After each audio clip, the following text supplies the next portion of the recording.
Happy last month of 2020, GoCo. Scott here. On this week's episode, Zack, CB, and myself answer questions from you, the best community out there. In news, we finally have a casting for Solid Snake in the Metal Gear Solid film. We got some major moves that happened this week over at Bioware, and a rather sizable day one patch for Cyberpunk 2077. We also share our impressions of new games like Immortals, Fenyx Rising, Empire of Sin, Call of the Sea, and Root Doble Before Crime. Is it New Year's yet? This is the Gaming Outsider.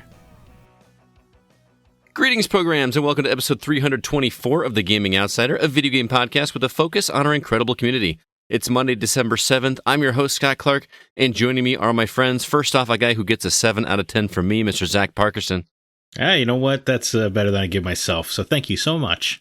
Hey, I'm just saying, 7 out of 10 is a good score. Also joining us, Mr. Chris Behrensmeyer. Oh, so I don't even get a rating these days. No, I didn't want to embarrass you on a podcast, so I just figured I'd abstain from giving you my vote. Oh, so like a 2, 3.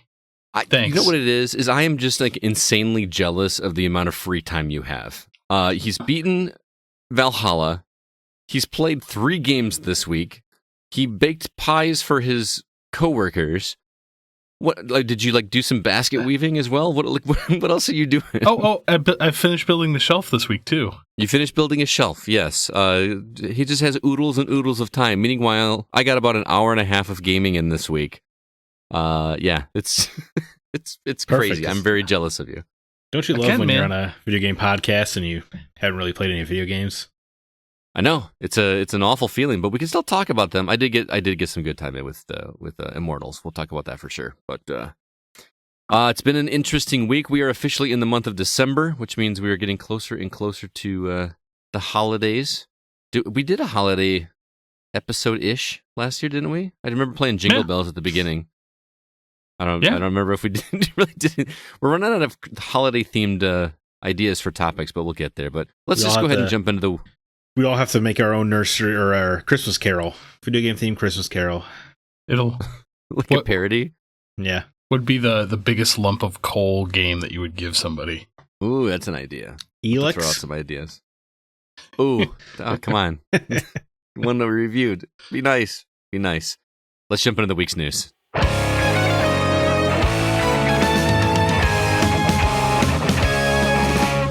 All right, first off, we had 2 prolific staff members at BioWare that have officially left the company and move on to other projects. Oscar Isaac will be assuming the role of Solid Snake in the upcoming Metal Gear Solid film. Cyberpunk 2077 is looking to get a 43-gigabyte update on launch day. And lastly, Killer Queen Black is coming to Game Pass on Xbox. Lots of interesting things to talk about. Zach, where do you want to start? I think Oscar Isaac is perfect casting. Thank you. Yeah, I'll agree. I was really taken aback by some people that were saying, "Oh, I don't know about this." That's great. I could not have thought of a better actor. Yeah, I will say all the news sites kept using pictures of Big Boss, not Solid Snake, and it was really triggering me. But he does. They changed it. He looks the part, man. You know, I mean, and he's got swagger and style for sure. That guy. I agree. Also, this is probably already known, but Jordan Voight Roberts, who directed Skull Island, is directing this. And I don't know if you guys know this, but he is a massive Metal Gear Solid fan. So if any director is going to do that, I want someone that actually respects the franchise, knows what makes it special. That's pretty cool. We still don't know when production is going to begin. Kong Skull Island has a Metal Gear Solid Easter egg in it, even. Really? Yeah, some kind of piece of technology or something has a logo, like a Fox logo or something like that. Oh, interesting. He's definitely a fan. I haven't been blown away by a movie he's made personally, but Oscar Isaac? No, Jordan Voight Roberts. Oscar Isaac's got a pretty good track record. I was gonna say, and he's also gorgeous. Let's be real. He is. He's a very pretty man. So I'm a little unsure of the director, but. He cares, so that's better than you usually get. We don't want another fiasco. I didn't think Skull Island was that bad. I said I've been blown away, and if it's a Metal Gear Solid movie, I want to be blown away. Yeah, I could agree with that. I'm going to be mad if somebody doesn't get stuffed in a locker. And there isn't a cardboard box. I was going to say there has to be a cardboard box at some point. I wonder what the tone of this movie will be, because can you have Psycho Mantis in a Hollywood-made Metal Gear Solid movie?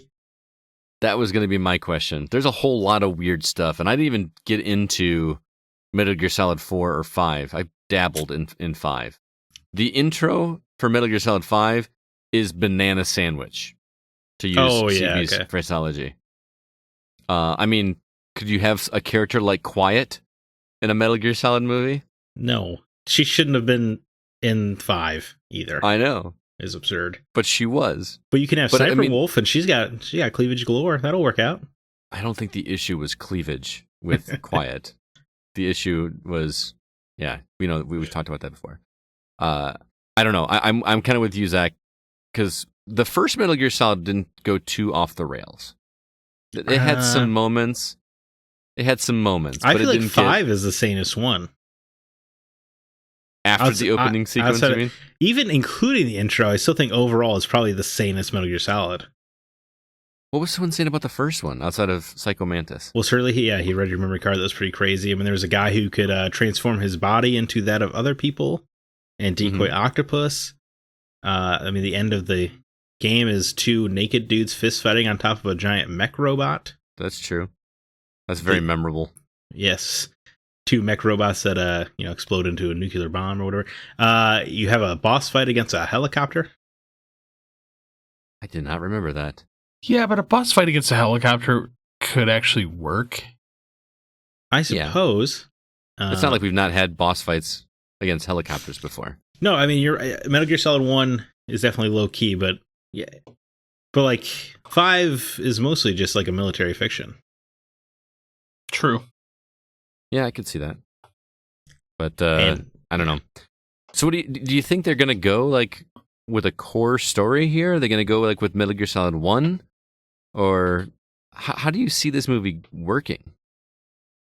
Yeah, I think you just I'm gonna laugh when they do like Metal Gear.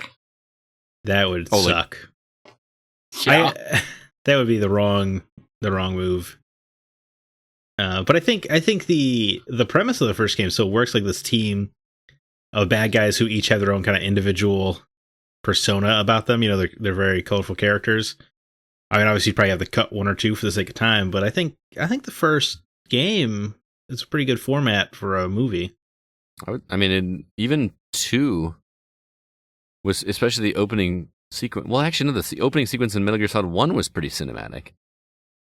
Right. Especially, the intro in the first one is very Escape from New York, which they obviously wanted to emulate. I wonder, can you even do Solid Snake on the screen without a copyright situation? Because he's just so straight up Snake Plissken from Escape from New York. Yeah, he kind of is. Kurt Russell's owed a cameo, at least in Metal Gear Solid. Oh, yeah, just like a voice role somewhere in there. He's out the inspiration, yeah. That'd be cool. Make him Ocelot. Oh, that would be smart, actually. I actually could see that totally. Oh, man, that's good. See, I've actually thought about this. Dude, I really want that to happen now, just for both reasons. Like, number one, it just makes sense. I would be disappointed if it's anybody else now. Yeah. Thanks for ruining it for me, CB, because it's definitely not going to be Kurt Russell. Welcome. What about you, CB? What story stuck out to you? Well, I guess it's time to start talking about Cyberpunk. All right. 43 gigabytes. Are you kidding me? Well, that is a hell of a day 1 patch. They're saying that the patch this is the patch that people were getting. They got early review copies of the game. So, and the developers, CD Projekt Red, have said that it's not necessarily the same patch. I don't know how that works. If it's not the same patch, wouldn't it be a bigger patch? No. So the way I read this article was there's patches going on right now, but day 1 there will be an additional 43 gigabyte patch. Oh, so it's 43 on top of whatever else. Okay. Well, I think no, that's not true because I saw screenshots of people that were installing it. No. The 43 gigabyte patch doesn't come out until December 10th. Then how did I see screenshots of it? This is, I thought didn't the article, isn't this like a day 0 patch is a patch for early copies of the game? Yeah. And if when you download it from the digital storefront, ostensibly on December 10th, the download should come with that patch already installed in the software. Right. But you're still going to have, definitely there's going to be a day one patch. And there's going to be patches for freaking months to come because all the reviews, which are live, keep talking about how buggy it is. And certainly something's going on with the console version that they are not happy about because they are not sending out code for that. Yeah, I got the email saying they don't know when it's going to happen. So that's concerning. I'm still amazed. Like, you have all these people like, oh, 9 out of 10, 9 out of 10. But the game's so buggy, guys. It's really buggy. Yeah.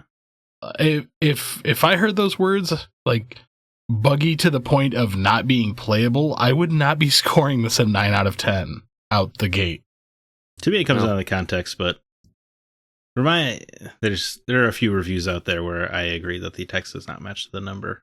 But no, you know what? They don't use our excellent review peer process. That's why.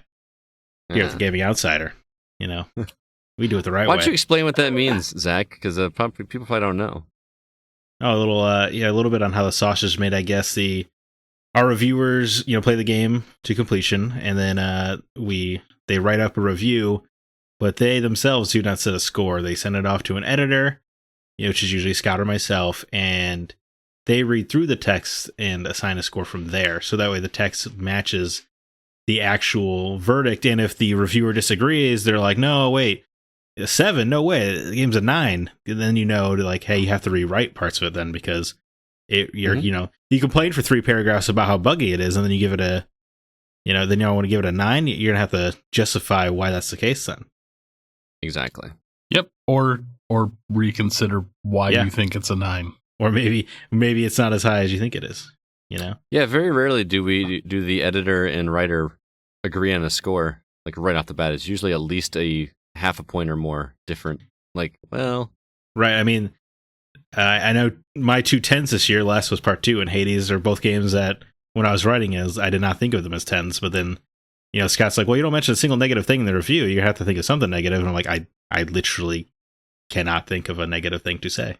Well, then it's a 10 out of 10. Yeah. It's a perfect game.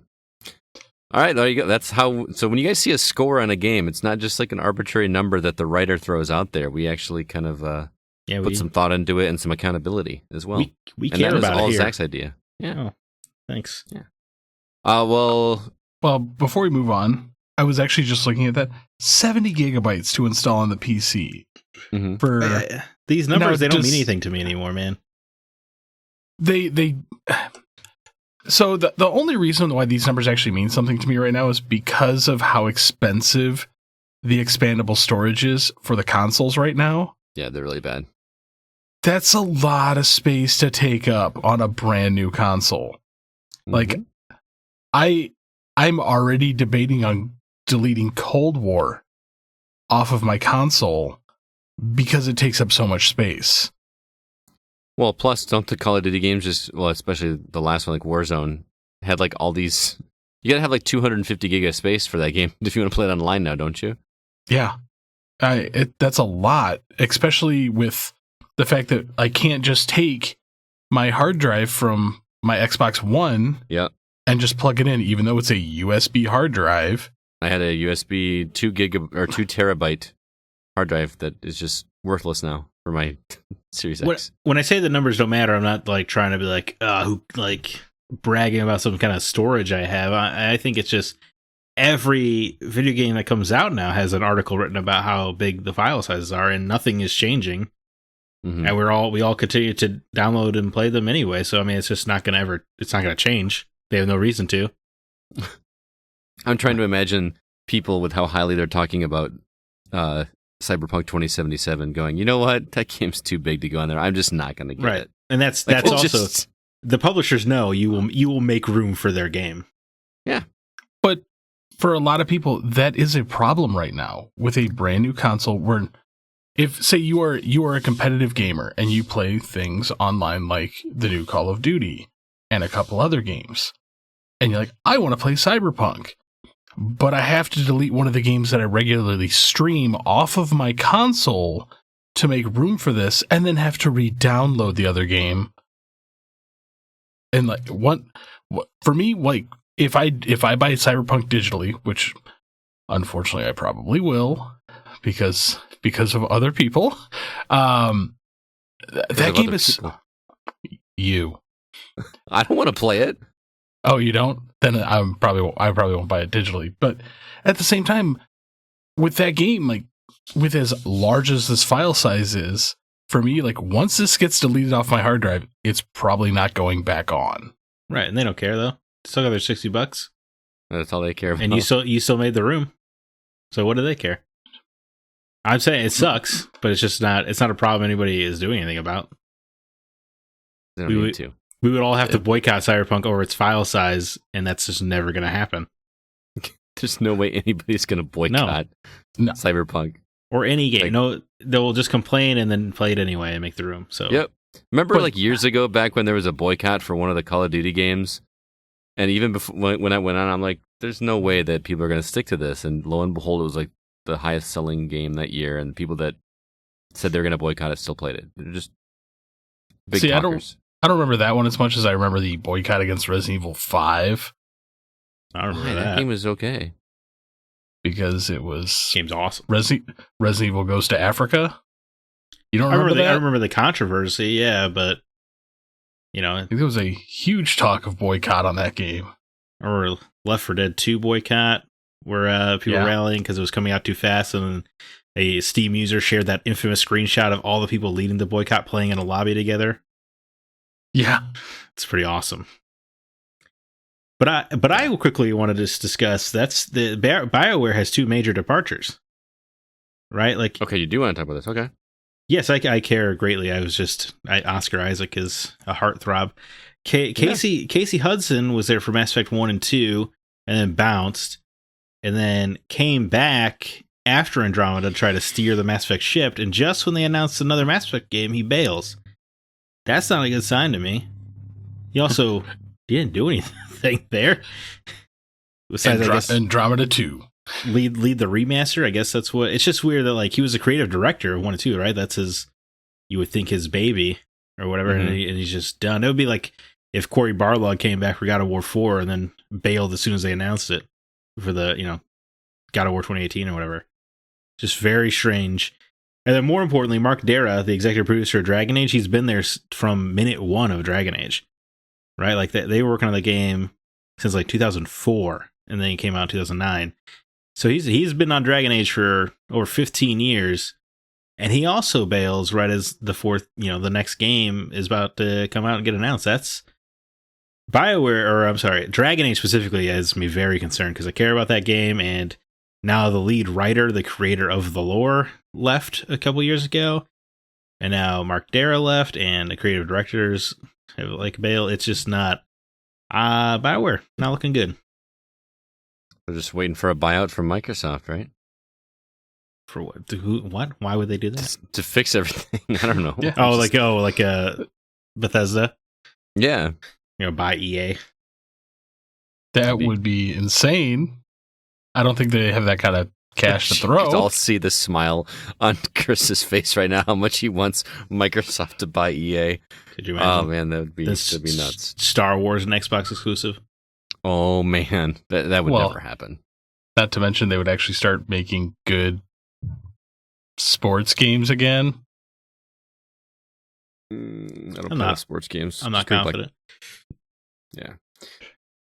Anywho, I wish I could be more worried about that. I'm just not a BioWare guy. I want to like BioWare games so much. I've tried, man, and I just can't. I can't get into them. I say it all the time. I need to give them another shot, but now it's to the point where the games are just so long and foreboding to me that's turning me off more than even if it's a game I loved. I'm just scared of the time commitment at this point.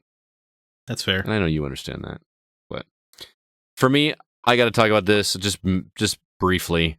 Killer Queen Black coming to Game Pass. Hallelujah. Because that game is super fun to play. We've been playing it on Switch with our community here and there. And it's a pain in the butt to set up with the online service with Nintendo. I'm sorry. I love you, Nintendo. But you did not make it super easy to get into lobbies and the subscription. The fact that I'm going to have it on Xbox without paying any additional funds because I already have Game Pass, and be able to play online with friends with a online system that I'm familiar with, And it's stable. And yeah, it's stable too.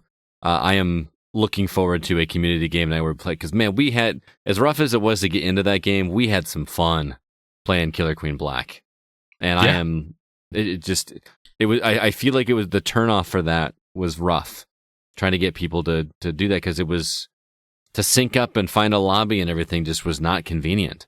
So maybe I'm just biased because I'm familiar with Xbox, but that's a smart game to have the barrier of entry be as easy as possible. Mm-hmm. The Rocket League effect, right? Yes, very much that kind of game that needs that. I wish it had come. I mean, maybe it's not really hurting it because a lot of Xbox people may not have heard of it, but now that it's there, just try it. I mean, this is a huge arcade game. I'm gonna talk to our community managers about making this one. Let's play some Killer Queen Black because it is fun. Can you play randos? You can, yes. Okay. Mm-hmm. I just wanted to check. But it's super fun. Just all get in the same room. I hope it takes off.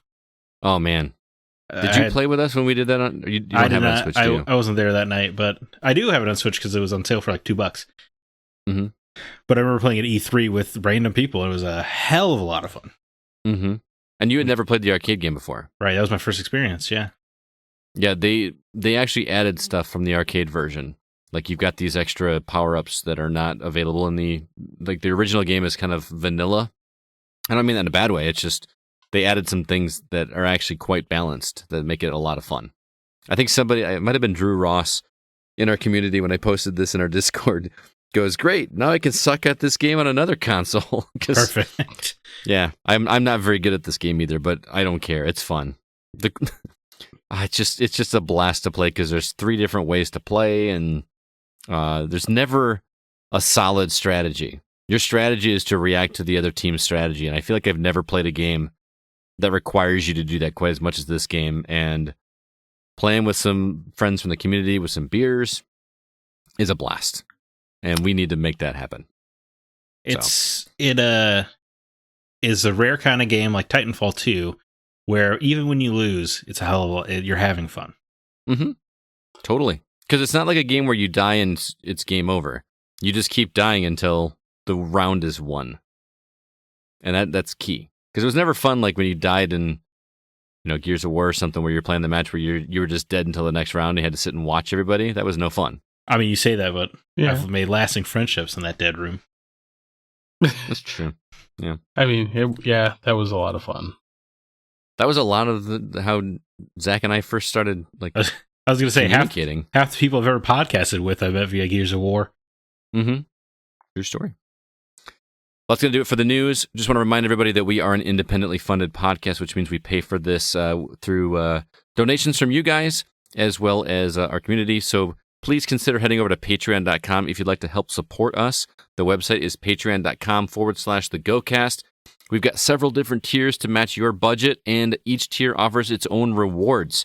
Some of those rewards include discounts on our Go shop. I actually had somebody use their discount code today to get 10% off of a mask order that they purchased. So that's cool. Be sure to check that out. But the really good part is that you get access to some bonus episodes. At the $3 level, we give you 1 bonus episode a month. At the $5 level, we give you 2 bonus episodes a month. CB, what is available right now for fans to listen to? Well, most recently, actually, not most recently, but spoiler cast of Star Wars Squadrons was one of our ones that we did not that long ago. Break the Seal on Dante's Inferno, which, have you listened to it yet, Scott? I have not. I'm going to make a point to do that. I haven't listened to any podcast this week, but I'm going to make a point to listen to Dante's Inferno because Chad had never played that game before. Yes. And I'm curious to hear his thoughts. Yeah, and then we also had the Break the Seal on Final Fantasy VI. Which officially was a part 1. Right. By the way. 2-parter, baby. Mm-hmm. Because that's a lot of game to talk about, and mostly because Christian and Zach didn't finish it, but that's besides the point. You know what? It was really a long game. How many months did it take you to beat it when you were younger, huh? Actually, I didn't beat it when I was younger. I beat it as an adult. Oh, okay.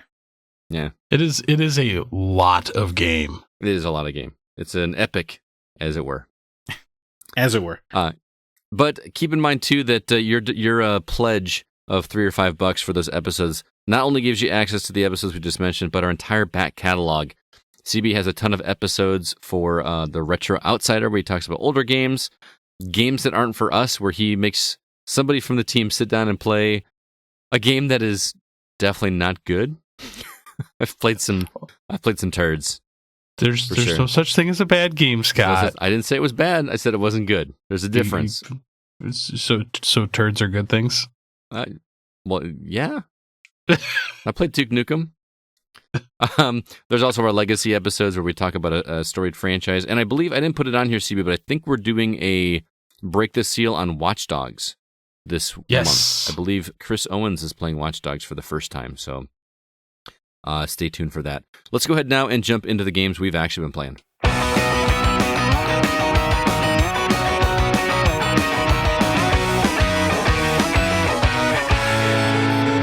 Zach, we're once again in the throes of the holiday season. What's coming out for us to purchase this week?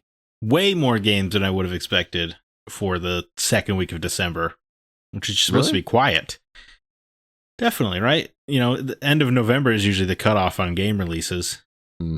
But this week we have a Sissy Jones' own Call of the Sea, Xbox Series X and S, Xbox One and PC on December 7th.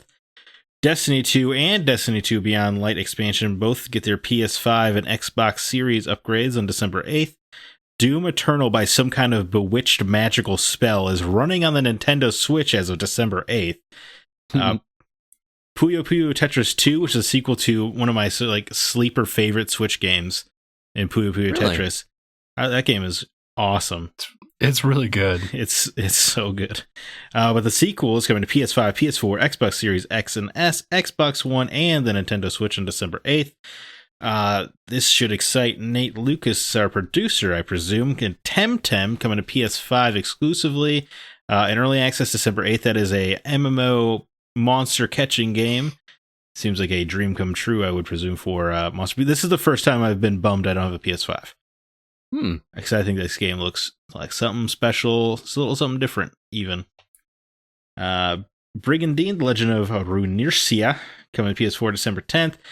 I guess this is probably the big one, right? Cyberpunk 2077, Keanu Reeves stars in Cyberpunk 2077, coming to PS4, Xbox One, PC, and believe it or not, it's coming to Stadia on December 10th. God. Who would have known? Actually, isn't this one of the last games that Stadia announced was going to be on their console?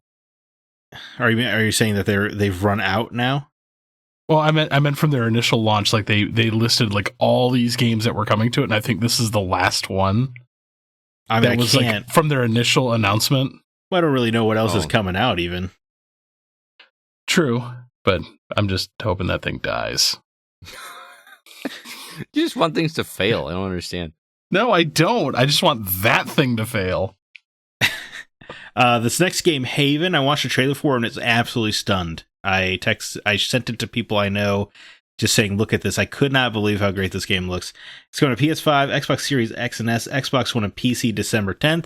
I am distraught it is not on PS4 yet.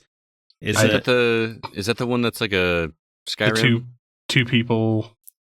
No, they're hand in hand, these two people, and you go around fighting monsters on a pretty idyllic looking landscape. But a lot of the trailer was just this couple being at home, cooking dinner, having the sex at times, just hanging out and talking. The dialogue came across so organically, and it was just, I was so blown away by a game that both had action and adventure, and it looked like a lot of exploration, but then that they took the time in their trailer to be half home life.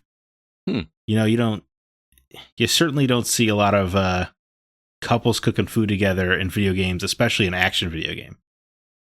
And you especially don't see it in the marketing. Right. Yes, that's also true. So I was absolutely floored by this game. I want to play it very, very badly. I think on Xbox One it is on Game Pass, but I'm not certain. Then Orwell's Animal Farm, of all the properties to adapt to a video game, is going to be December 10th. Actually, Thomas is reviewing that for us. That's not surprising at all. Sword of the Necromancer comes to PS4, Xbox One, Switch, and PC December 10th. And Wildfire, it comes to PS5, PS4, Xbox Series X and S, Xbox One, and Nintendo Switch, all on December 10th. Are you guys just gonna be cyberpunking away? No, Call of the Sea. I'm already playing Call of the Sea. Oh man, we're a bunch of Sissy Jones shills around here, aren't we? I adore Sissy Jones. Yeah, she is a great human being, friend of the show. Mm-hmm. But I also will be playing Cyber Custom Body Parts. You are gonna play it? Yeah. Yeah, man, you can customize whatever you want in that game. Just don't buy it yet. That's all I'm saying. Okay. Okay. I think I figured it out. Haven, man, that's me. I'm stoked for this game. If you guys listening to the show, watch the trailer. It is. You don't see video games like that. But speaking of games I want to play, they're all about exploration. You guys have both been checking out Immortals Fenyx Rising, which is what Ubisoft's 19th open world game this year. Yeah, pretty much. Man, this is a real stunner for me. I love this game. It's real solid. I'm happy to hear this out of you guys. I really love this game. Let me I was surprised in the launch trailer. It actually looked like it had a sense of humor, which I wasn't confident Ubisoft was still capable of. And I don't know the mythology like you guys do. So, but the banter between Zeus and Prometheus is hilarious. It's the two of them. It's Prometheus that's like telling the story to Zeus as he's like chained to the rock with an eagle eating his liver. Right. And so he's telling the story, and they're the voiceover going back and forth. I thought this happened. No, this is what happened, and it's genuinely funny. That's it's clever. Really funny. That's a clever hook. Yeah, and it's got a tone that I was not expecting from Ubisoft at all, but it totally works. Yeah, Zack, do you like Breath of the Wild? Adore it, Scott. You will love this. Do you like Assassin's Creed? I like aspects of Assassin's Creed 1 through 3. You're gonna need to check out this game. Yeah, the Assassin's Creed that I'm speaking of is pre Origins. Pre-Origins. Yeah. Oh, that's interesting. Yeah, I'm don't get excited about like assassinations or anything. I'm just talking about the open world nature. But they are there. Well, yeah. Are there any? I don't think there's any Nolan North going through a sci-fi time travel device here, but no, that's still exciting. I thought this game looked great in the trailers. I was pleasantly surprised for the little that I played of it. It's got a good okay. The first time you go to like a point like in Assassin's Creed when you do the overlook thing, they have that in here. And the first time I did that, I can't tell if I love this or I hate this because it drives me mad as a player that wants to go through my game quickly and get things done. But you don't just you normally in an Assassin's Creed game you do that and everything just populates in the map, right? Right. That's not how it works in this game. You get up on your perch and you have to scan around and feel the entire landscape for a vibration. And then once your controller vibrates, then you have to pinpoint exactly where that is, and then you mark it that one spot on your map. I spent 20 or 25 minutes on a perch just scanning the horizon trying to find every dotted thing I could on the map. You real slow. There's a really easy way to do that. Is there? Okay, what is it? So just hold the thumbstick over and keep tapping the right trigger. Okay. So you'll just spin around in circles and it's just like reveal. Oh, okay. Here I was trying to play it legit and you're looking for cheats. But what a shock Shibi over here cheating. I can't believe it. Yeah. The combat is surprisingly fun. They've put the attack on the right bumper, which is similar to the modern Assassin's Creed games, which I've grown to come accustomed to. I've grown accustomed to. I guess I should say that correctly. I'm liking it. I like where the dodge button is. I can't remember where it is because it feels like second nature now, but it feels good. Dodge is X. Is it X? It feels that's a weird button solid. for dodge. It feels fluid. Yeah. You need B or circle. Let's dodge everything. Yeah, B has always been dodge for me, like in other games I've played. But I really adore this game. I love the story in it that's been going on so far. I love the way this looks. I mean, it's not as supremely polished as like Valhalla was, but it's very bright and vibrant. It's fun to look at. Yeah, games don't look like this anymore. Mm-hmm. No. I mean, I will agree with Scott. It really feels like they took the Assassin's Creed 1 through 3 formula, smashed it into Breath of the Wild, and then put on a lot of dumb humor and great Greek mythology. Yeah. And I don't want to oversell it too much for you, Zach, but I got, and because I haven't played the game to completion, but I got a little Beyond Good and Evil vibe. I was kind of picking that up style. a little bit, honestly. So, again, take that for what it's worth, because I have not played that game as much as you. I'm really not saying that. Reminder on my phone to pick this game up. It's worth it. I've barely scratched the surface, but it's the game I want to be playing. It's about a 35 to 45 hour game. I mean, that's better than Valhalla. What? Because you've completed it and you know that? Is that why? I'm fairly close. Oh my god! I mean, that's what I want. Honestly, is like a 40-hour version of Breath of the Wild. Sounds pretty great. Mm-hmm. I mean, because no offense to other video games, but they're not going to be as good as Breath of the Wild. I'm sorry. You can. I mean, on the high end, I would put this at 60 hours, just because there is a lot of side quest stuff to do. I mean, you could. The map is pretty massive. It is a fairly massive map. There's a lot of really funny things that they throw in this. Mm-hmm. Like when you boost your stamina by collecting Zeus's lightning, you work out on Zeus's workout bench, which is hilarious. That's ridiculous. There's even like platforming. I mean, there's you know like how the shrines had like in Breath of the Wild had like minor platforming. This is more like moving platforms and there's save points to get through, so you almost have like this mini 3D platforming section that is cool. You get like these wings that allow you to double jump, and they feel good. Like everything just feels good about this game. The jump distance is what you want it to be. The combat is fluid. This is a solid game. Like I feel like this came out at a bad time. Like if this had come out in the summer, it would have been amazing. I also love the difficulty curve on this, because early on it is very simple, but as the game progresses, to where I am in the game, it is mildly difficult in spots. Okay. For some of those shrine areas, one of the shrines, like I actually had to like set the controller down and think of a path through this. Oh, okay. Because so each time you go to one of the different areas, they start tacking on more and more stuff to do in these shrines. And one of the really cool things is they actually take two boxes that are tied together with a magic rope. So when you pick up one box, it moves the other box, and you actually have to navigate it through. Oh, that's interesting. And the crazy thing is these boxes can break. Mm-hmm. And so as you're platforming through this and moving these boxes through this area, they can break, and you have to restart that area. So they want you to, and you can see the whole area. So they want you to sit down and like think like, oh, what's my path? What's my timing? Sounds savage. That's cool. It's a lot of fun. Yeah. Also, a lot of the hidden Greek jokes in this, or hidden Greek characters, is a lot of fun. Like I've ran into Medusa, which is an absolute fun fight. Oh yeah? Yeah. Can you seduce her? No, I wish. Well, that'd be nice.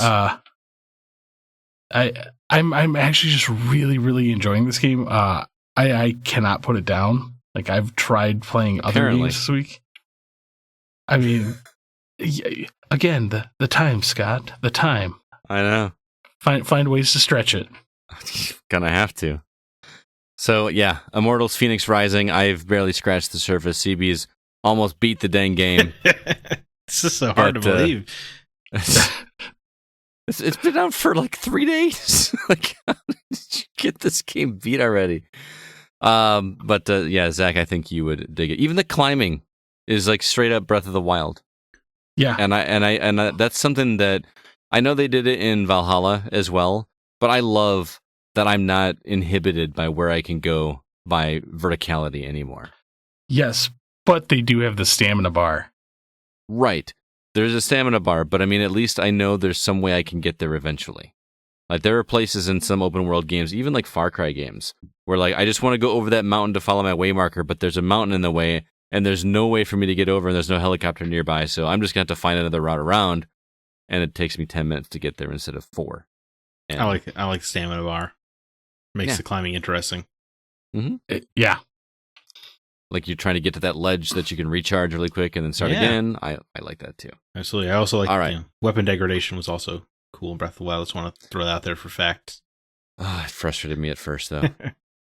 As a guy that played Zelda games that never had any weapon degradation and just, never had to worry about it. Turns out, Scott, that's all all of us ever played was Zelda games with that weapon degradation. Yeah. Just giving a little crap. I know. Anyway, CB, you've also been playing a game called Empire of Sin. Somehow, with all the hours you've put into Immortals Fenyx Rising, this one looks more narrative-based, almost point-and-click adventure-y, but set in, 40s gangster. Am I misreading that from the trailer? You are way misreading it. All right, I thought it was a mafia simulation thing, and I assume CB's only playing it because of the man involved. Mm-hmm. It's my boy John Romero. So it is a far cry from Doom, though, and Wolfenstein. Oh, you got me excited for a minute. I thought you were saying it was a Far Cry game. I was like, what? No. A Far Cry game where you play as a mobster? This sounds interesting. No, this is Mafia XCOM. Oh. Okay, that's the vibe I was getting. Yes, it is very much Mafia XCOM. Okay. But set in the 1930s. And you are in Chicago. Nice. Home. Building up your mafia empire. And they use real mobsters from the era. Nice. I'm actually playing as Al Capone. Can you do your taxes in this game though? We'll get there in a second. So you are essentially just dropped into Chicago, and you have to start building your empire. So you can go from house to house and beat the crap out of people, XCOM style, take over their building, and open up your rackets.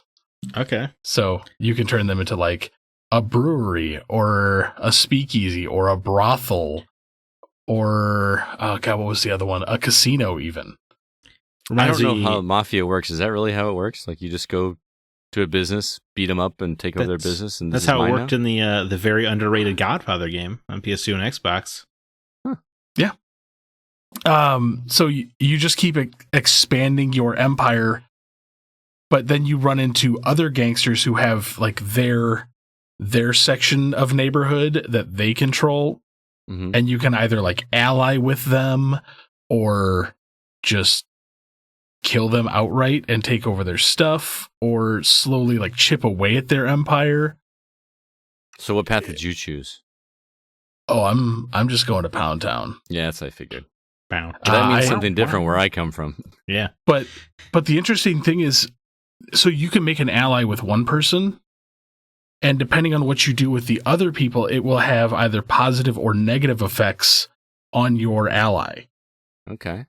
You're talking like stat boosts or just like character moments? So like Al Capone's character is very good with the alcohol running business. Mm-hmm. So I allied with somebody who's very good with the casino business. So like my casinos cost less to build now, but their stuff also, like it costs less for them to make like breweries and speakeasies. Mm-hmm. And so as you're playing this game, the allies aren't always allies of yours. They're working behind you and trying to undercut you. And so I'm actually my original ally, and I are in a all-out mafia war right now. Nice. And he decided to attack every single one of my buildings at the same time. So like with each one of your buildings, you can upgrade like how many armed personnel you have in it and how nice it looks. This game is deep. There is a lot to do, For me, someone who doesn't play a lot of these XCOM games, I kind of got in it over my head really quickly. Okay, but I'm now working out of the hole. So it sounds like a strategy game, like not only like XCOM, but like I'm not gonna say. I can't think of a better example, like Civilizations or Age of Empires, where you're actually also doing that kind of management instead of just the XCOM attack or gameplay style. I would say take XCOM's attack style and the turn-based and combine it with Civilizations management. Okay. And put them together. It's a lot of fun. But man, it is deep and it is hard. Okay. Is it fun?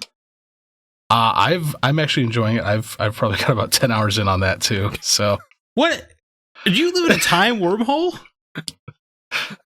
I don't sleep. Or he's got 2 kids. He's working. He's training for his full-time job. He's put in 60 hours of games in the past 4 days. Well, Empire of Sin came out before. Okay. All right. Immortals, he made Rising. apple pies for his coworkers. That's the funniest one in there, right? He built shelves for his game collection. Anyway, I'm not at all jealous. I told you, man. You just learn not to sleep. I think I need sleep. I give very little, but I need it. That's what happens when you hit 40. That's what it is. Yeah. Huh? So maybe you just ignore your family. Maybe that's what it is. No, because we've gone out and seen Christmas lights. That's impossible. Okay, that's impossible. You can ask my wife, man, anytime. She's actually kind of amazed at how I find time to do all this too. So I don't understand at all. And she lives in the same house with me. Crazy. Anyway, that is Empire of Sin. He's playing on the Xbox Series X. Is that a Game Pass one, or is that a no? You gotta purchase it. No, it was $50. $50. That's quite a gamble you took there. You must really believe in John Romero. I love John Romero. I mean, he's actually been one of my video game icons growing up. Is that because he's a master of doom? He is a master of doom. I love that book. That's one of my favorite books. CB, I know you haven't touched it much, but I want to hear your early impressions of Call of the Sea. I need a calm, relaxing game. Please tell me this is it. Kind of. But I have a feeling in the long run, this is going to be more of a Zack's Wheelhouse kind of game. Why is that? This is very Lovecraftian. Really? This is Sissy Jones in Lovecraft. All right, I'll start downloading it now. Yes. And I did not know that. But as soon as I started playing the game, there is a long quote that is done in ancient gods' languages. I can't remember what the actual terminology of the language is, and I'm like, I recognize that from other games I've played. I'm liking what I'm hearing. So you play as Nora, who has a strange affliction, and her husband went to a tropical island to try and discern. This is all in the intro narrative. So, who's trying to help find a cure for her affliction, and he disappears. So she decides to go on an expedition to find him.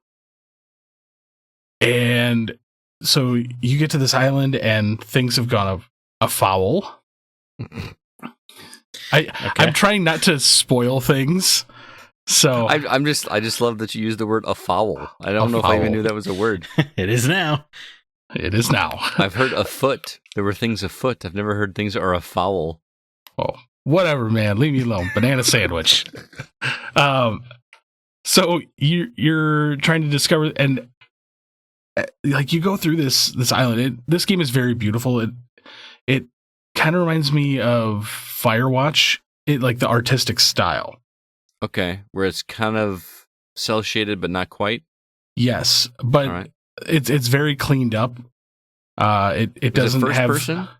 It is first person, so it's not as cartoony as Firewatch was at some point in times. But so is this a narrative based game, or is there so far I combat? have no weapons. Okay. So far it is all narrative based. It is a lot of go to this area, solve the puzzle, and then as you traverse through the jungle, you solve like another puzzle. There's a lot of text and reading.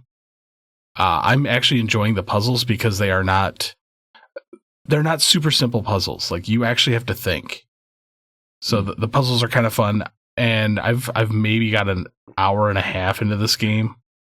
So again, it is still an early look for me, but the voice acting is fun because it's Sissy being Sissy. Mm-hmm. And I'm like Zach. I love Lovecraft stuff, so I'm waiting for things to kind of unravel. All I know is when I left off, she had just discovered a black ooze. All right. I'm interested. This one is Game Pass. Yes. So I can actually, just download this one.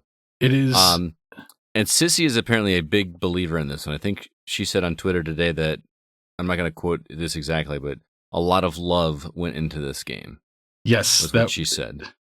Yep. That is actually something that she tweeted at me today. And as I was playing this, I immediately got where she was going with this. And I'm like, oh, so you guys made a Lovecraft game and didn't tell anybody. Mm-hmm. Now we did. Well, I mean, I'm glad you did tell me it's a Lovecraft game because now I want to play it.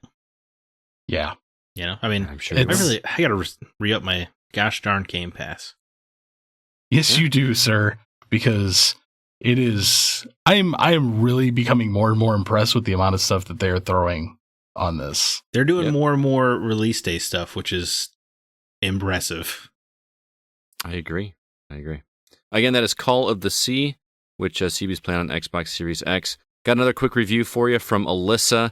She reviewed a game on Switch for us called Root Doble Before Crime. I'm going to play that for you right now. Well, hello there, Alyssa. How are you doing today? I'm good. How are you doing, Scott? I'm doing okay. I'm so happy to be talking to my favorite reviewer of the GoCast group. Just don't tell everybody else. How about that? Okay. I won't tell anyone else. You're here to talk to us about I'm going to say interesting game called Root Doble Before Crime. This is from the developer Sakai Games, and it was provided to us by PR Hound. So shout out to those guys for hooking you up with this copy.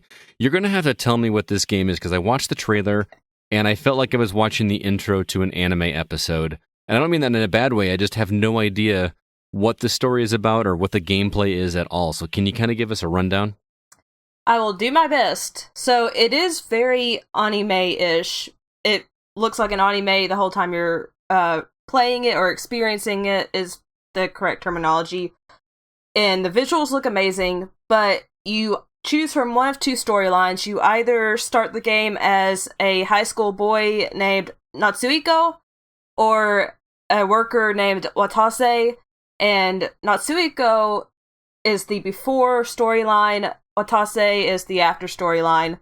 And basically the story just revolves around this explosion that happens at this building called Labo, and it's in this city called Rokume, where people, especially younger people, have this ability called BC, before communication, where they can use telepathy and empathy to communicate with other people. Okay, I'm intrigued.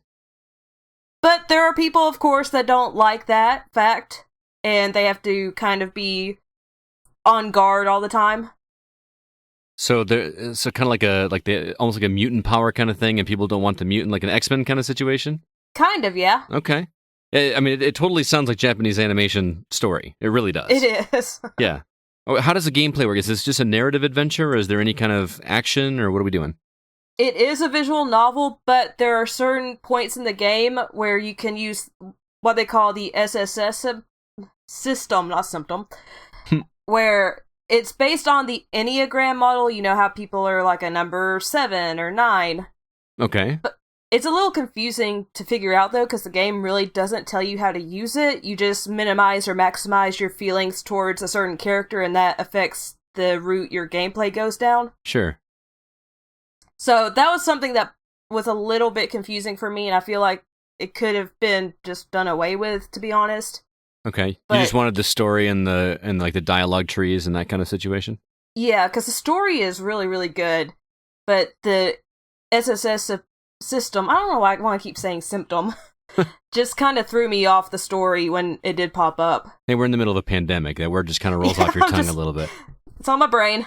So do you recommend everybody check this one out? Because I know visual novels tends to scare people off, but you seem to really like the story. What makes you like this so much? It's very science fiction, which I adore. And I think if you're into the genre, or if you're into stuff like the X-Men, and you don't mind, reading a visual novel and experiencing it, I think you'd really enjoy it.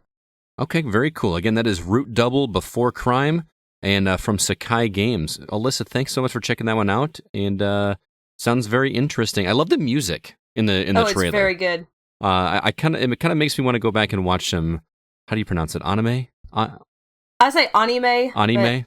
I have no idea how to pronounce it correctly, but it makes me want to jump back into some of that because I did love some anime back in the day. So, well, yeah. Thanks again, Alyssa, and you have a good one. All right. You too, Scott. Bye. Bye. All right. Thanks, Alyssa. Zach, anything else you've been catching up on? Yeah, I'm on the final boss now of Chronos Before the Ashes, the nice. Souls-like game I discussed last week. It is the mechanics, which seemed interesting when I talked to you at CB last week, are paying off more now, which is like super cool because there's the aging mechanic where every time you die in the game you age by a full year. Really starts to get interesting as you get older because the tutorial text made it sound like your stats just wouldn't matter as much. Like agility and strength wouldn't matter as much when you're older and you have to do more arcane. What it actually is, it implements in kind of a smarter way, is that, it costs you 1 skill point to upgrade agility when you're 19. But by the time you're 60, it costs you 3 agility points. Or skill points, to upgrade agility. And whereas arcane costs, 4 skill points to upgrade when you're young, it only costs you 1 when you're that age. So it's kind of cool. You gotta play the long game a little bit. Yeah, it's kind of smart in that way, I feel like. And then now my character, I'm 74, I think, which is pretty old for an adventurer. I got a super long beard now. I kind of look like Merlin. I can't upgrade agility at all anymore. So do you move around like? Well, I guess you would move slower. You just keep the same speed. Yeah, that's what I think. Why it works is because I was worried that you'd have to start changing the way you enter combat as you get older. Mm-hmm. But really, it's just you're still agile and strong, which I guess makes sense, right? If you keep your body in shape, you would still be in shape. It's just now you can't really work. You have to fight harder to keep your body where it is when you're older. As I'm learning and more every day, you have to. It's just like a smart way to play it out, and the connections it's making to Remnant are actually super cool. Which I never finished Remnant. Now I really want to, because I think the way these two games connect is very interesting. I was really hoping you were going to tell me that your character's like 105 and you're like a lich lord. No, I'm still curious. I feel like you got to stop aging at some point. This is going to be ridiculous if you're a 100-year-old skeleton man running around. But I know cool. That would be awesome. Yeah, CB and I were talking about that last week. But the game, I still think the combat, I'm getting used to the slower pace compared to a Dark Souls or Bloodborne. Just your animations move slower. I assume because it was a VR game. But I still think the parrying in this game is bad, which sucks because I love mastering the parry systems in Bloodborne or Dark Souls, Sekiro, Mortal Shell. This genre, it's just a lot of fun to try to master that because it's always, high damage, high risk, high reward thing when you're parrying. It makes you feel like a real champ. This game, it doesn't provide that feeling. And I think the bosses are a little weak, but when you're going up against some of the best boss fights in gaming history in the genre, I guess they might be hard to hit. But what's cool about it is, it's only 6-8 hours, it seems like, which is unheard of for this genre. Mm-hmm. So it's nice to have a brisk one. So it's just been I've been having a lot of fun with that, and it's make you want to play Remnant. And then I also 100% of Miles Morales, and I just want to say there's a lot of great stuff after the game. So I highly recommend 100%ing that game because there's a lot more content than you would expect after you complete the story. I haven't gotten the Platinum Trophy yet because the Trophyless Miles Morales I think kind of sucks compared to the first game, and that you have to play New Game Plus. Oh. And they do like weak things, like there are 3 skills you can't unlock unless you're a New Game Plus, which is just annoying. That's kind of gimp. Yeah, that speaks to me that you were like a complete lack of confidence that you thought your game was long enough. You know what I mean? Like they're trying to force value out of it, and it just comes across as ridiculous. And it's annoying because the whole time I'm doing the open world stuff, every time I get through a load screen, they're like, "Hey, don't forget you have skill points to spend." I'm like, "I would love to spend them. You won't let me. Stop reminding me." Yeah. Am I gonna shed a tear in Miles Morales? I didn't full on cry like I did in Spider-Man 2018, but I definitely got misty-eyed near the end. Okay. It's Insomniac still telling incredibly human stories for superhero genre.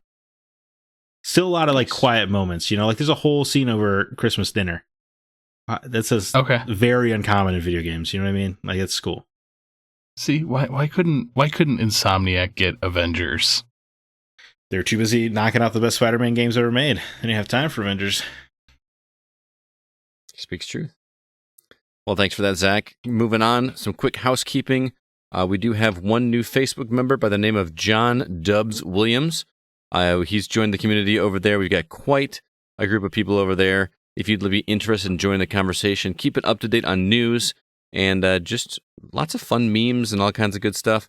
Facebook.com/groups/the GoCast. Also, our Discord server is up and running. We got lots of people over there setting up games, having good conversations. One new member over there by the name of Norris. Welcome to the community over there. Also, if you'd like to help us out, and drop us a review over on Apple Podcasts or wherever you listen to this podcast. We would appreciate it, and it helps us get the word out and get our podcast in more ears. Lastly, our website is thegamingoutsider.com, where you will find all of our episodes and all of our written content for every game that we review on the site. And now it's time to jump into our From the Outside In topic.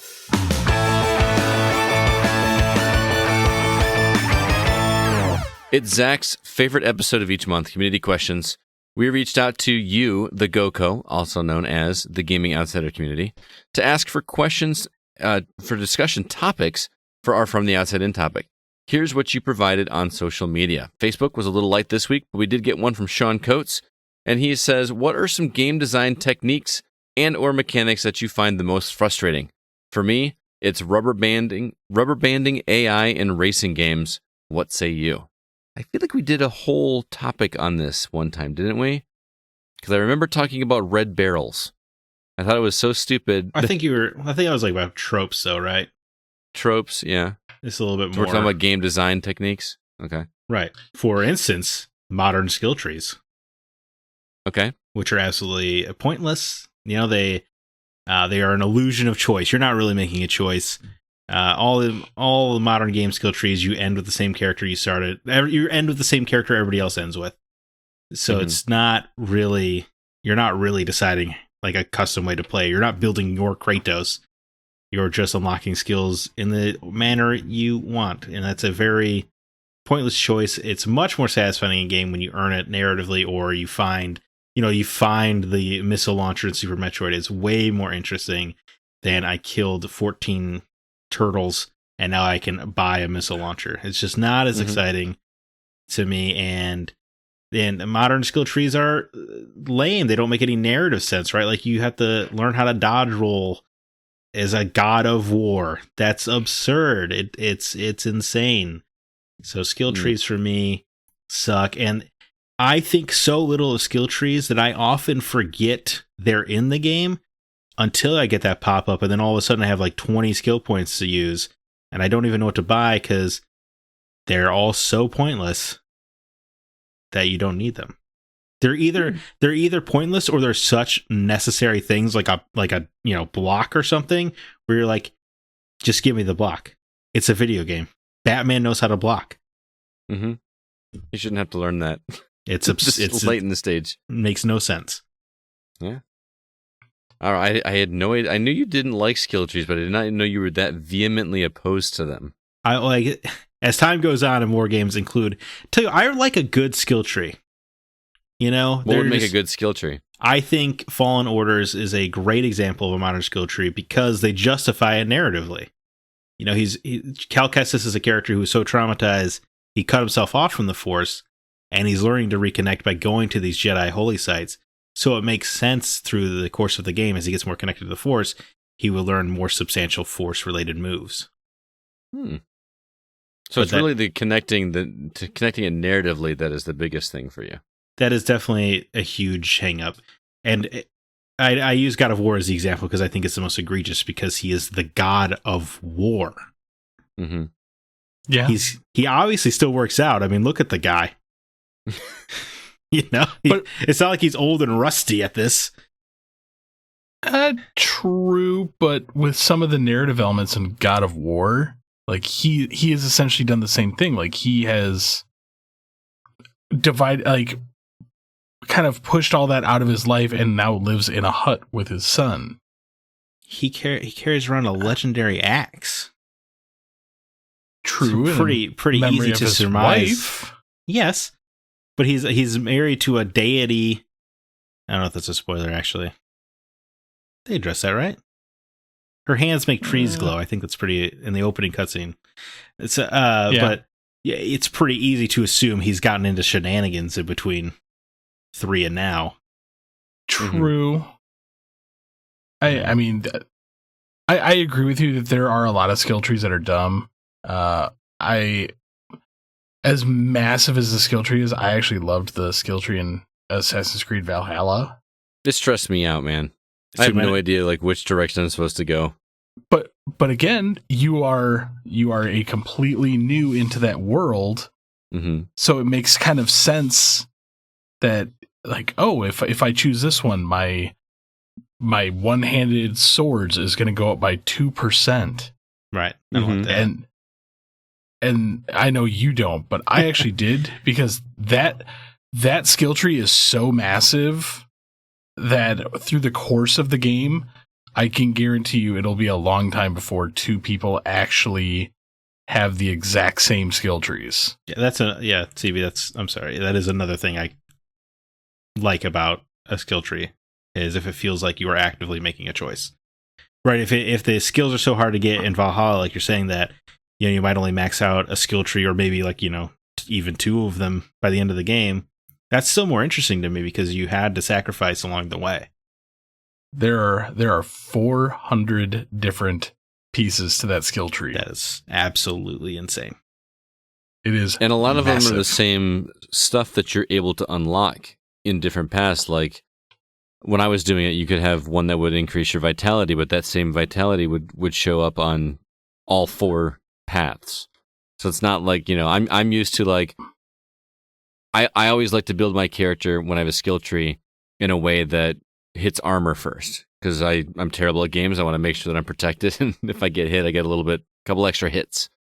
You know what I mean? So I'm always going down the path first that allows me to increase my armor or increase my strength or vitality, whatever.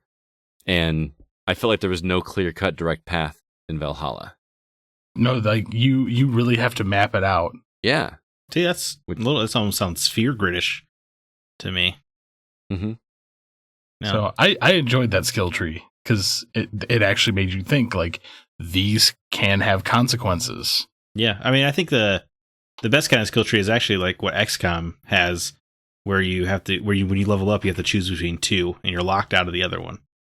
Yes, like that's super cool. That Empire's Sin does the same thing, except it's Hades, right? Yeah, Hades Boon system is a good choice. Or that's also a bit different, because you reset to ground zero every 40 minutes. But right, yeah, God, that game's great. Empire's Sin, there's actually 3 per each one. I like that. So you choose one, and it locks out 2 of them. That's good. That's almost punishing. I like that. Nice. CB, what's your mechanic that is frustrating? I still to this day hate hidden loading screens. You hate hidden loading screens? Like in yes. Spider-Man? Well, it's like, let me slow crawl through this tunnel. Oh, or the finger over the ear? Yeah, I'm still convinced FF7 was an artistic choice, but otherwise it is kind of weird in games. It sucks when you're replaying a game, right? Like when you have to go through the talking ear segment again in Gears of War, even though you know the story. That's frustrating. Yes. But that forced hidden loading screen, like the moment I actually found out that that's what that is. You notice it all the time now. I notice it all the time, and it aggravates me so much. Just give me a loading screen. Don't make me sit here. You would rather have a loading screen? I would, rather than sitting here and force holding the forward button to crawl through a tunnel at an incredibly slow pace where there's no dialogue or anything else other than just like, yep, I'm just holding this to hold this. Right. Man, At least this is awesome. I know, like the first Tomb Raider reboot or Fallen Order, I like that the cracks you crawl through have different animations at least. Yes. You know, you're like, oh, hey, BD1 jumped on my shoulder. That's cute. But you're right. It's definitely frustrating. You're not wrong. I hate it so much. I would take a loading screen over the Mass Effect elevators. That's for sure. Oh, they have conversations? Sometimes. But they burn out pretty fast if you're trying to do side quests. So then it's just Shepard standing there staring at the elevator? I would rather have a loading screen. I mean, a little bar that shows how much a little progress bar. Something. At least with a loading screen, like on a lot of the modern games, they have the little tips or tricks or like little funny segments that you can scroll through that change up every now and then. Right. I like that. I mean, Spider-Man, I found the loading screen thing entertaining for a little bit.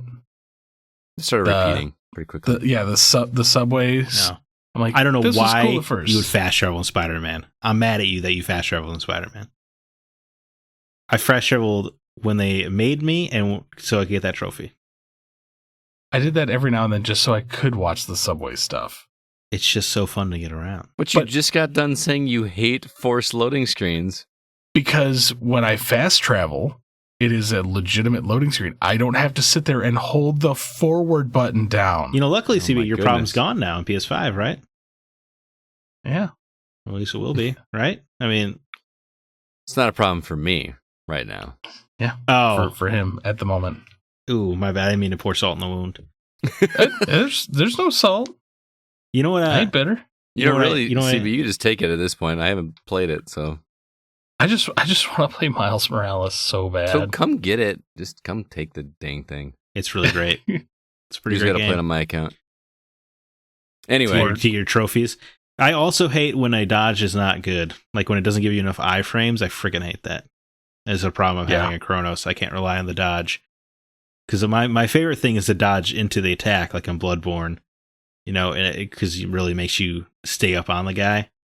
Mhm. I hate when a game doesn't give you enough iframes to master combat in that way. Because I hate blocking. It makes me feel like I'm not playing. It's just, I don't like turtling, I guess. You know, I'd rather be doing something on the move. Mm-hmm. Makes sense. What about you, Scott? My answer was a lot more simple. And I know this is just a straight limitation of games, but it drives me crazy when I go into an area and wide open space, but I hit the wall that I'm not supposed to go to because the game doesn't go that far, and my character just walks into the wall. And then I'm just running in place against this wall. Put a wall there. Like, you know, don't let me see into the distance and see how big this game could be. I don't know. It always drives me crazy. Is that still happening in games? Invisible walls?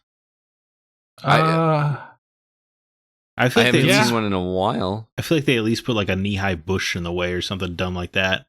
But that, again, like that, like I can't jump over a bush. You're right. It's or the stick across the path. Yeah, where they it's like a branch, and you're like, you can move it.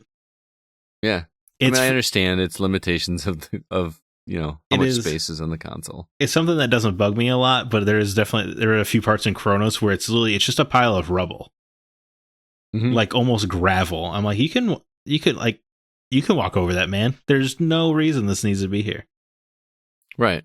Yeah, why didn't you just put a wall up? I'm in a castle. You could have done more than gravel. Yeah. Moving on to Discord. David Newman with our first random question of the day. Would you rather eat cereal with water or ramen with milk?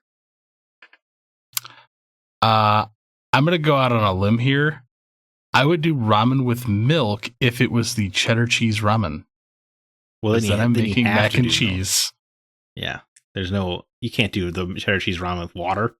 I'm gonna say ramen with milk is probably not that bad. I want David to know this question kept me awake at night. I thought about this question long and hard. You know those packets of like Lipton soup that come in the pouches and you mix it with water, like just chicken noodle soup or whatever? When I was a kid, when I was sick, my mom would make that, but she would make it with 2/3 milk. I've never heard of the soup. It sounds disgusting. You never heard of chicken noodle soup? No, I've never heard of the packet stuff that you're talking about. It is Lipton chicken noodle soup. Like the iced tea? Yes. It comes in a box. The 2 pouches in a box. Yep. Rock hard noodles. And then... It's my hangover remedy. It's super salty. Wow. Chicken noodle soup. It's really good. Sounds awful. But I used to make that. I used to make that with part milk. And it's really good. So I think ramen noodles with milk would not be that bad. Well, I mean, at that point in time, you're making creamy chicken soup. Yeah. If you just had milk. Right. Yeah. Now, water on cereal, forget that. That sounds like an actual nightmare. Yeah. I actually know people that do that. I remember once as a kid, we'd have the tap was off, we were out of milk. And the taps were off because that was going to be my cereal move, was to use water. And our water was shut off. So I used soda. I poured soda into my cereal. Oh, that sounds rough. How was that? I was 8, but even it just kind of like tasted like Sugar Bowl, as I recall. So what kind of soda? Like Pepsi. Big. Oh dang! I was hoping you were saying it like Big Red. That's the only soda my mom kept was Pepsi. Pepsi. All right. Not a great time. So yeah, ramen with milk I think is the correct answer because cereal with milk is. I will say it depends on the ramen, because if I tried to do like pork ramen with milk, that would be disgusting. But it's always going to be better than Lucky Charms and water. Yeah, that is true. But I don't think I've ever had any other kind of ramen besides the chicken one. That's just the only one I've ever had. There's like beef and shrimp and pork. You need to branch out. The shrimp one is delicious. Has a certain smell to it, though. Yes, it smells awful, but it tastes delicious. Yeah, it smells real bad. Yeah, I mean, you got to branch out, man. They got hot and spicy chicken. You try that out. It's delicious. I just know what I like. I think you're too afraid to try new things. I think that's what it is. Probably. Yeah, but you might find more things that you like. Mr. wants to eat Subway in LA over here. Mr. ate Taco Bell in LA every night. Yeah, man. Well, that was a compromise. Yeah, the compromise. The compromise was the best food in the world. Korean barbecue one night, Subway another, Taco Bell every other night. Oh, I'd be about the Korean barbecue every night. It was not good Korean food. No. Oh. As someone who was very excited we had a place in Korean town that second year. Also, Sean Coates feels horrible right now because he picked out the place. Sorry, Sean. Sean, it's not your fault. Yeah, not your fault. It's just not. I've had a lot of Korean. Many of it delicious. That was not it. It was all you can eat though. For like that's probably $15 or something. Probably wasn't great. But now I'm afraid I'll never get Scott to try Korean again. He's always going to reference this place, and it's a bad example. Yeah. Moving on, Drew Ross. With the year 2020 soon coming to an end, what video game describes this year best? Days Gone. I was going to say Fallout. Dante's Inferno, because I'm entering the 7th circle of hell. As the year went on, we entered a new circle every other month. Yep. Yeah. I would definitely say Fallout or Plumbers Don't Wear Ties, because it's just so broken. That's funny. Plumbers Don't Wear Ties. Because that's random. Nothing makes sense. Zach, you need to at least go watch a YouTube video of that game and just tell me it makes any freaking sense. It's just the first 10 minutes. That's all you got to watch. I've seen Plumbers Don't Wear Ties. It's ridiculous. Yeah. There are pandas in Indy cars at one point. Not making that up. Maybe I'm thinking of the wrong game. I think you are. Yeah, I must be. You know what? Sometimes during this year, I felt like the woman in Custer's Revenge. Wow. Kids, do not look that up. Yeah, don't Google that one. Do not Google that. And of course, that's exactly what they're doing right now. But you told them not to do it, and they're going to do it. It's on record of me saying not to do that. Nasty Nate says, what video game universe would you want to be a part of? You would exist in it as yourself, not the main character. We've done a question like this before, but it's usually where you are the main character. What world would you want to live in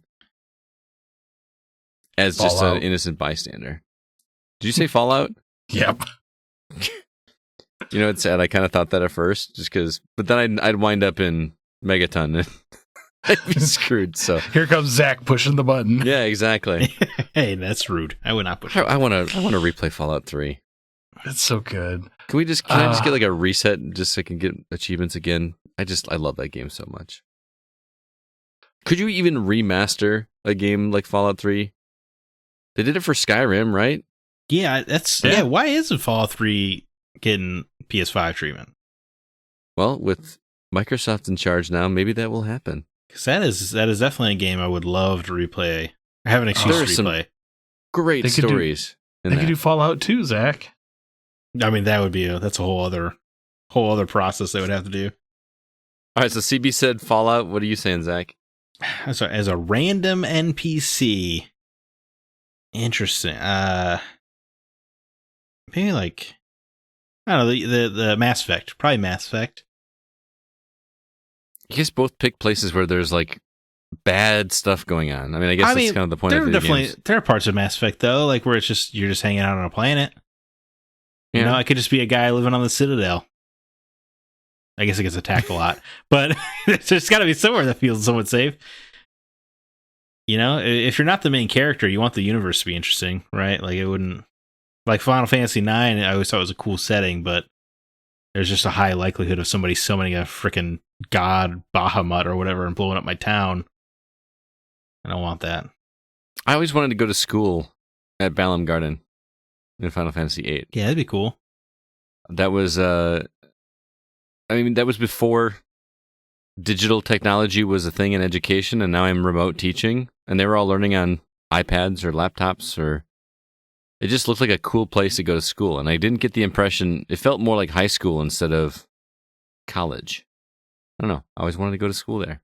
It's a floating school, and the girls were cute. It's a great place to go to high school. That's a great point. The teachers were cute. Oh man, I keep thinking just being a random NPC really does kind of twist this question, doesn't it? Yeah, because where are you when stuff goes down? Like, do I get out of Balam Garden? Or like Persona would be awesome, but I want to be the main guy going to school, dating girls, being a superhero at night, because all the NPCs turn into motionless coffins at night when all the cool stuff's happening. Right. I don't want that. I'm just sitting here thinking, like, you're a random NPC. Oh, I'm in Dead Rising. Cool. I'm going to die. Right. You're gonna be a zombie, or you better hope Frank West saves your sorry butt. He's covered wars, I think that's the problem with like the random NPC thing is 9 out of 10 games. You're gonna die. Yeah, you know what? Red Dead. That'd be cool. I was just gonna say Red Dead. Yeah, that'd be fun. I just want to be in a Western. Let's all just hang out in the saloon together. Yes. Yeah. Until John Marston walks in, robs the place, and shoots us all. John Marston won't. He's a good guy. He's redeeming himself. We're gonna be okay. Okay, so Arthur will do it, and yes, he would implore you to do the right thing. I implores you. That's a great. What a good Tahiti. Oh yeah. All right. Simple, yes. Next up, Aiden Sedgwick, former student of mine. What was the worst part of this year? The worst part of this year. I'm going to try to keep this apolitical, right? Sure. It feels like the right move. I'll say R2V2 getting canceled. Smart. I'll have a safe answer. I will let you take that. Because I already know what mine is, and I know Scott already knows what mine is. What's that? I want to swear so bad. E3, man. Oh, yeah. Yeah, that's right, too. Yeah, because CB got accepted got his pass like registered and approved. What, like a week before everything went down and got canceled? Man, that sucks. Yes. I like, oh my God, I'm so mad about it still. And then immediately after that, they're like, oh, and now we're going to shut down the Midwest Gaming Classic. Yeah. Oh, like Scott knows, most people don't know this, but the moment we got the notification that E3 was shut down, I was actually online looking to see how much it would cost to go to the Tokyo Game Show. Because he just wanted to go to something. I'm like, I want to go to something. I'm like, Scott, can you see if we can get press passes for this? I'll go. That. Do you remember that? Zach, you have anything to add? I feel like the safest answer is E3, right? I mean, the real answer is the helplessness I felt as I watched a political party prove their utter hypocrisy as they stole a Supreme Court seat. That would be the worst feeling I've had this year, and knowing you could do nothing about it. But also E3. All right. So E3, that's what I'm talking about. All right, E3. How cool would it have been to be there for, I don't know, what did they announce this year? I can't even remember. God of War. What would have been announced? Yeah, God of War would have been announced. In Television Amico. Right. Yeah. Oh, man, maybe E3 actually genuinely, now that I'm thinking a little more selfishly, because we meet a lot of cool people there. Mm-hmm. It would have been weird because you wouldn't be able to shake anybody's hand. It would be a bummer. Right? Because shaking Sam Lake's hand was pretty awesome. I mean, yes, that sucks on a personal level, and on a global level, dealing with all this crap. Because again, I went to New York. I spent a month away from my family and saw some of the most messed up things I've seen in a long time. So. Yeah. And there's still a little under a month left to go, so it's going to be interesting. I really hope 2021 is a hard reset. I'm not so sure, man. I don't know what's going to happen, but we'll have to see. So thanks for that uplifting question there, Aiden. That was a fun one. Jordan Derringer, hi. What dish from Breath of the Wild looked most appetizing to you, and which looked the worst other than the obvious failed attempts? I don't remember the meals very well. I remember you could grill fruit, and it made me really want to grill fruit in life. Grilling pineapple is delicious. I've never tried it. It sounds amazing to me. It is amazing. I did a gig up in Janesville a while ago where the restaurant served grilled pineapple with cayenne pepper on it. Ooh. And I was shocked at how good that was. That sounds astounding. Like those are two things that I never thought I wanted the flavors together. But I was looking through trying to find some pictures, and the ones with the fruit, warm fruit. Like when I think warm fruit, I usually think like pies. But as a garnish with food, sounds very appetizing. I don't know. Like now I'm sitting here thinking about grilled fruit, and it actually reminded me of a dessert I had one time. What's that? Do you guys do you remember Table 13 here in town? Sounds familiar. They were at Maine and Auburn before they made the roundabout. Yeah, okay. They made a dessert. It was a grilled peach with homemade vanilla bean ice cream and a blueberry reduction sauce on it. All right, I'm sold. Yeah, sounds pretty rad. Yeah. It was amazing. Yeah. Anyway, Zelda food, the one that stands out, which I assume it was a failed one, but there was one called Dubious Food. Yes. Yeah. He said, look at this. You're already throwing away his question. But it looked like pixelated, like it was being edited out or something. It was so disgusting that it just had to be edited out. Right. I made a lot of dubious food. Did you? Rock Hard Food was one of just like a pile of rocks with a cherry on top, I think. Nothing like a I don't know, was that a failed attempt? Dish to swallow down. Yeah. It's been a while since I played Breath of the Wild, and I didn't do a lot of cooking. I never do cooking in games. Fishing. I cooked a lot, but I can't really remember much. I know the The spicy sautéed peppers always looked really good. I remember that. I remember my mouth would almost drool a little bit when you see them in the game. I'll be perfectly honest. I didn't even know you could make food in the game until about 2/3 of my play, 2/3 of the way played through that game. I thought you had to have that for some of those, like to be able to stay warm to that one portion, didn't you? Because I found the one berries that you could pick that would keep you warm, and I picked a bunch of them and just kept mowing through them. I would that town where you could buy your house and upgrade it. There you had a little fire pit out front. I would just sit there for like 30 minutes at a time, just cooking a bunch of dishes. Yeah, I did not do that. I also never built a house. I don't think I did either. Yeah, you can build a whole village in that game.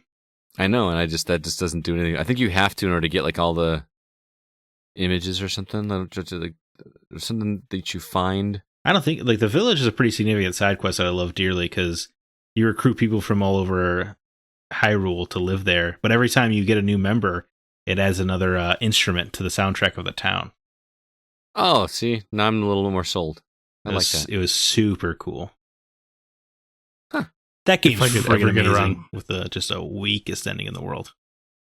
If I could ever convince myself to replay that game, I would. It's so many hours. Yeah. It's a commitment. But the nice thing is you can take it on the go with you. I can't think of any other game I played 150 hours where I was happy to be playing it every single hour. It is that Except for game Up until the final, except up until the final boss for fight. the last 15-20 minutes there, but otherwise exceptional. 15 minutes that was so sour it could undo the rest of the game.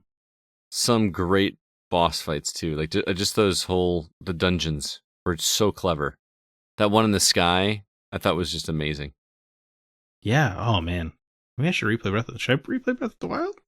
No, you should play Immortals: Fenyx Rising. Yes. I don't know if it's gonna be as good. So far, I haven't been let down. How much did you love Breath of the Wild, though? I liked it for a long time. I will agree with Zach. I think it was right up until like the last hour I played of that game. It is it's insane that last hour could be that bad.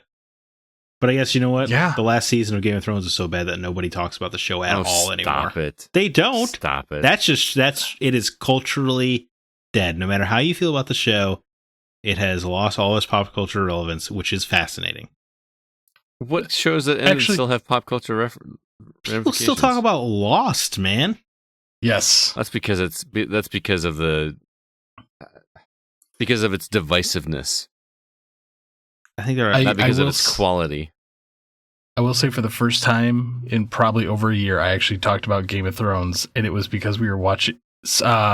We were over here for our game night group, and we were watching Tenacious D music videos.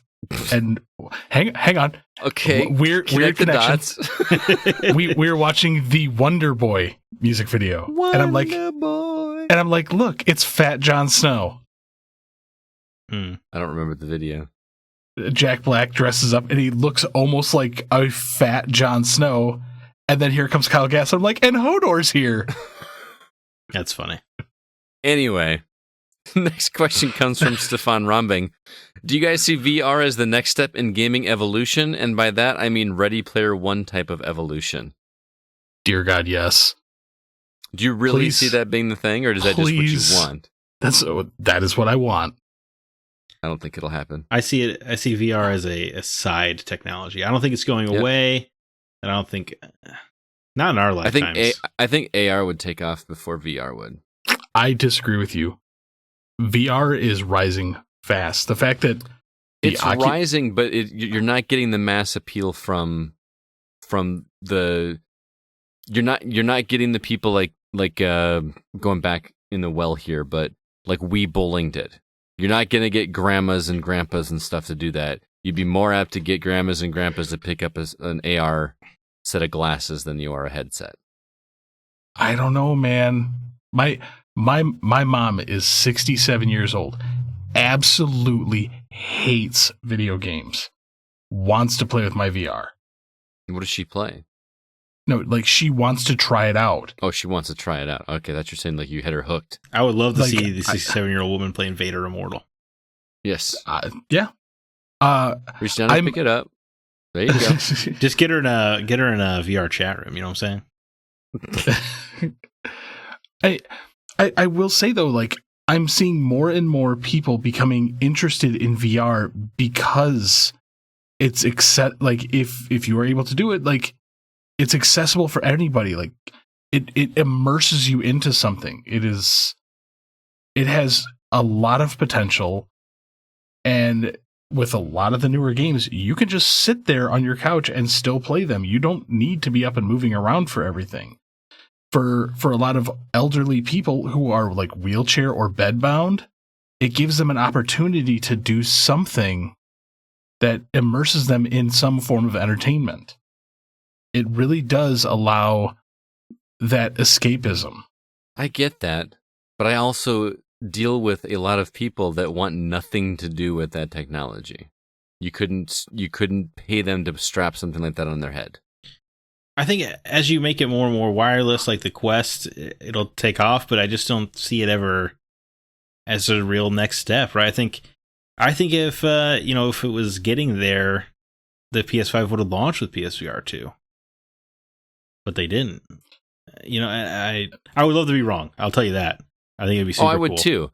I think that there could be real world applications before we have, virtual simulated kind of things in Ready Player One. Like I could see education. Like, could you imagine if it were affordable and we could have every kid have a VR goggle headset and I could teach a virtual class? That happened in Ready Player One in the book, anyway.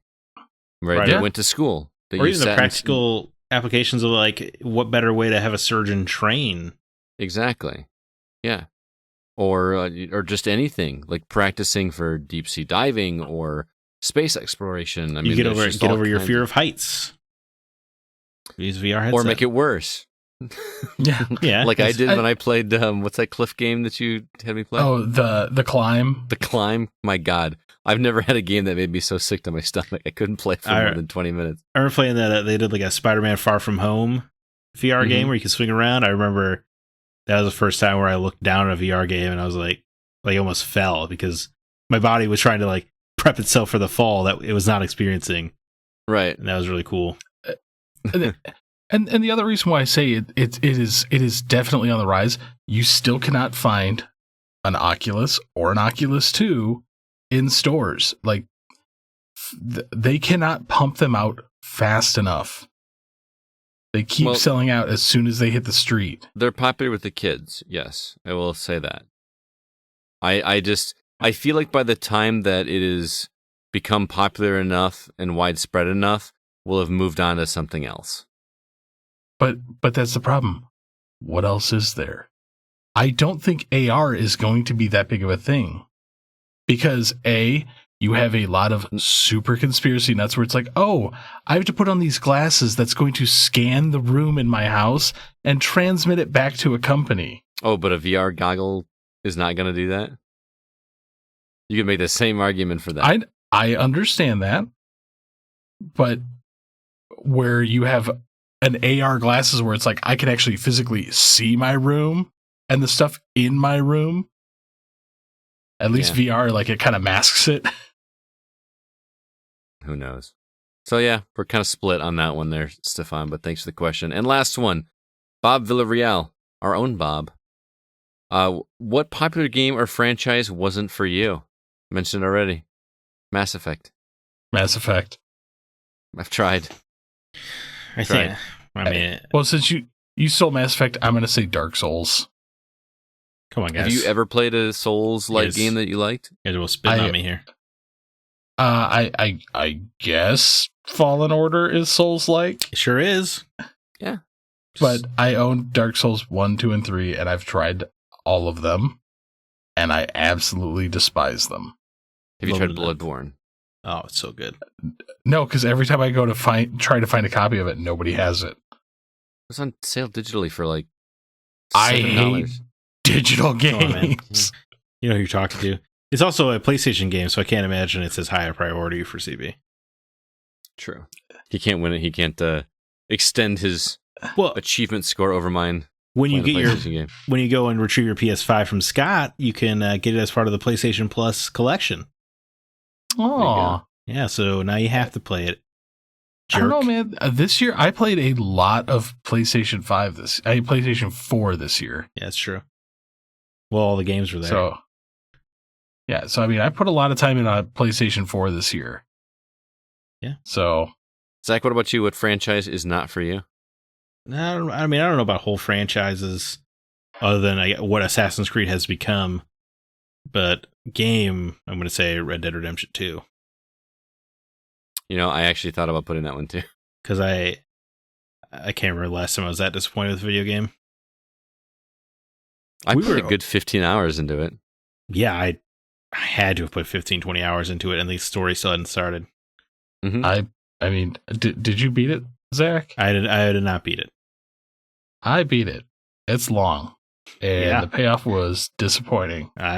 Well, that's great to hear. Thank you so much. Man, but I feel like all three of us were just over the moon excited for that game. Mm-hmm. Remember? I kept making jokes that it was going to be the last video game they'd ever need to make. I do remember that. I thought you were crazy at the time. Yeah. But and I'm so glad to watch you eat crow on that one. It was so disappointing. I mean, it was a joke. I didn't really believe it. It was the finale to video games. CB, I don't need to eat crow. But it was so not for me, as it were.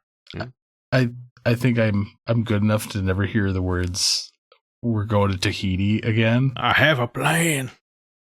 Oh my god! Just need to have a little faith, Arthur. Shut up, Dutch.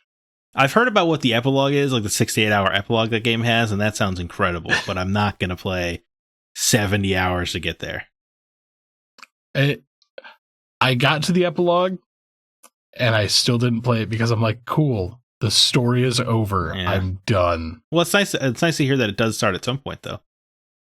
Yeah, about 80 hours in. That's ridiculous. All right. Well, thank you everybody for submitting questions on social media. That was a lot of fun. Stay tuned for next week's topic. We will have it posted on Facebook, Twitter, Discord, and everywhere else. But that is going to do it for this episode of The Gaming Outsider. Zach, any parting words before we get out of here? You know what? I read the Spider-Man Miles Morales Wings of Fury tie-in novel to the video game. I had just started it last week. I already finished it, which is pretty quick for me. This is all because Jordan Derringer High reminded me that it existed at all on Discord. And It was really good. It was, I think, better than the first game's tie-in novel, probably because this one's an interquel. Right, so like Miles is still training, and it's got a cool Vulture story where he turns the whole city, New York City, into zombie bird people. It's pretty crazy.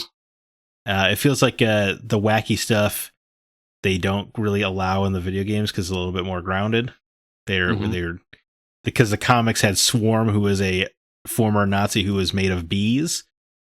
The comic set in each universe, and then this novel has this wacky zombie bird plot. So it's fun to see a little bit of the comic book shenanigans in this universe. And Miles is great.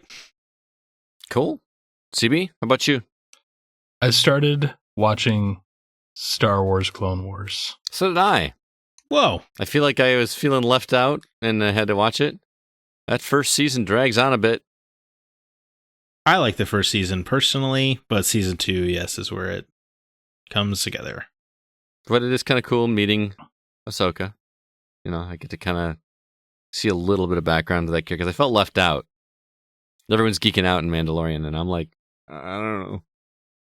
So, yeah, I had a long debate with myself to either watch Clone Wars or Rebels first. Clone Wars is the correct choice because a lot of Rebels story is almost a sequel to Clone Wars. In fact, Rebels is at its best when it is behaving as a sequel to Clone Wars. Interesting. Yeah, I talked with a couple of people and they debated. They were like, you can watch either or first, but did you watch the movie? Yeah, the Clone Wars movie? The Clone Wars movie. I watched that first before I watched the series. The animated one, CB, not Attack of the Clones. No, I haven't watched the animated one. That's where you actually where Anakin meets Ahsoka. Like you actually see that first interaction, but the movie is just aggressively average. It's not. The movie's not great. The best part is seeing Ahsoka and Anakin's relationship begin. Because at first he doesn't want the apprentice, and then they give each other's nicknames by the end, which is cool. Snips and Sky Guy. Absolutely. Sky Guy. That'll persist all the way through the series. There's a lot of stuff in Rebels that just pays off better if you watch Clone Wars. There's stuff with Ahsoka and Vader that is just not going to hit you if you haven't seen Ahsoka and Anakin. You know what I mean? Or Darth Maul's arc in Rebels is pretty heavily dependent on his arc in Clone Wars. So I would not recommend people watch Rebels without having watched Clone Wars first. It's also just better. Cool. I've got one I want to recommend as well. I watched a random movie on Hulu that took me by surprise. It's just called Run. I believe it's a Hulu original. Sarah Paulson is in it. She's talented. She is. And man, you'll have feelings about her in this movie. It's about her. Here, I'll just read the synopsis. A homeschooled teenager begins to suspect her mother is keeping a dark secret from her. She's the mother, obviously. Sarah Paulson is the mother, and the daughter. Sarah Paulson's character at the beginning has a baby that is, born too early, premature. What's that word? I can't think of the word. Premature, right? Is it premature? Premature birth. And then fast forward, and her daughter is, now crippled. She's in a wheelchair all the time. And so it is a cat and mouse game involving a person in a wheelchair that works way better than you should. It is one of the most suspenseful surprises I've seen this year. Highly recommend Run on Hulu if you have not checked it out already. It's really good. So, anyway, thanks so much, everybody, for listening to The Gaming Outsider, which is produced by Nate Lucas. All the music you hear is written and performed by Grant Henry of Stemage and Metroid Metal. His website, if you'd like to check out more of his stuff, is stemagemusic.com, STEMAGE music.com. Please be sure to email us if you have any questions or concerns. Our address is feedback@thegamingoutsider.com. Until next week, I'm Scott Clark with Zach Parkerson and Chris Behrensmeyer, and we are The Gaming Outsider. And remember, there's no such thing as a bad game, just games that aren't for you.